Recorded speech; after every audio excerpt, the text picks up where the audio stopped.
Um, Thank you very much, Mataji. After all the previous speakers, I hesitate a little bit.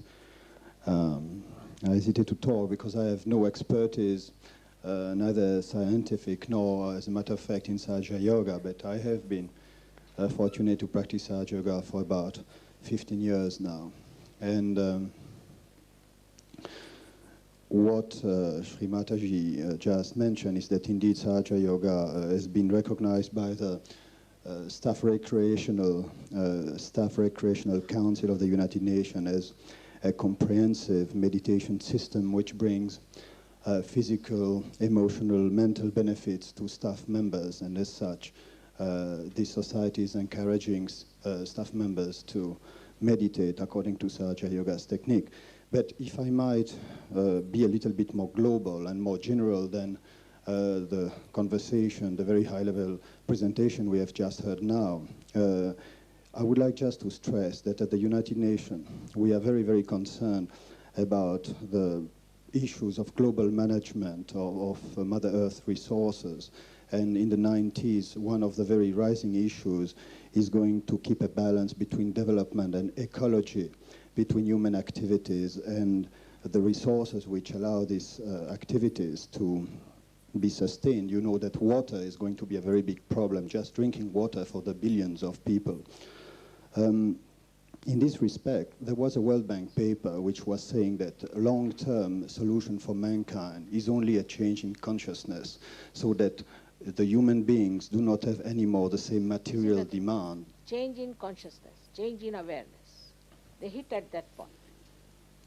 This was a paper of the World Bank on ecology, on the model of development, which long-term can allow all these human beings to survive on this planet. It's a very serious issue, because if you look at the projection, nobody really knows how to take care of these billions of people who are being born.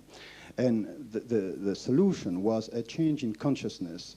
If people can be in a state of peace, can be in a state of satisfaction, their demand on the material environment automatically is going to drop, because a lot of what we produce is to meet artificial need, culturally created artificial needs.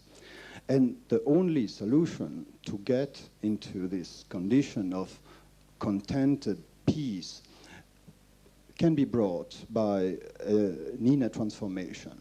Now, the World Bank doesn't know about Sahaja Yoga yet, and that's why they said this is the only way to get out, but we don't know how to bring about this transformation. So as a staff member of the United Nations, I can see a very direct relevance of Sahaja Yoga to help us changing our attitudes if we are to leave our children and grandchildren a place we can live in. You have also got meditation center for Sahaja Yoga in the UN now? We have this society which has been created as of January 1990, and we hope that we start by, before we talk about world peace, we hope, in good logic, we start becoming peaceful beings ourselves, and then there'll be less fight in one floor of the United Nations, and the work will be carried more effectively. I forgot to present myself. My name is Gregoire de Kalbermatten, and I am Chief of Policy Planning and Evaluation in United Nations Capital Development Fund, which invests projects in the least developed countries of the world. By the grace of Sri Mataji, I can say from my personal experience that the practice of Sahaja Yoga does introduce us in a state of consciousness which correspond to the definition of the state that collectively mankind should reach in order to develop a different type of society. This is a very general remark, but I suppose that it needed to be made because the managers of society today cannot address anymore the complexities of the challenge that are before us. And we need this higher level of guidance from inside that meditation gives us. And as Dr. Wolika said it before me, it is all a matter of enlightened attention, because then the solution just present themselves before us. And no amount of efficiency would allow us to get there where the vibrations of Sahaja Yoga lead us to the right solution, spontaneously. Srimataji, I think that's all. Thank you. Thank you. There's another facet which one could see it works in Sahaja Yoga, is the agriculture. We haven't got Dr. Hamid just now here, he's gone away. I wish he was here because he has experimented with vibrated water.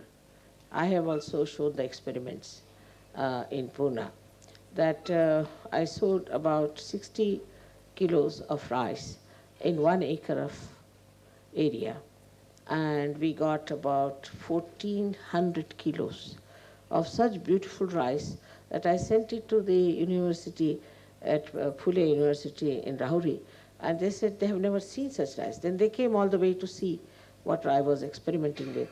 And also the sunflower we got was about, say, 2 feet at least minimum, and so full of big, big seeds. I mean, they never looked like the seed of the sunflower.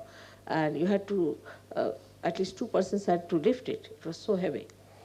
Now here the main thing is we have not used hybrid seeds, because if you use hybrid seeds, you get you have to take them from some organization and sort of can be an enslavement. But this is non-hybrid seed, ordinary seeds.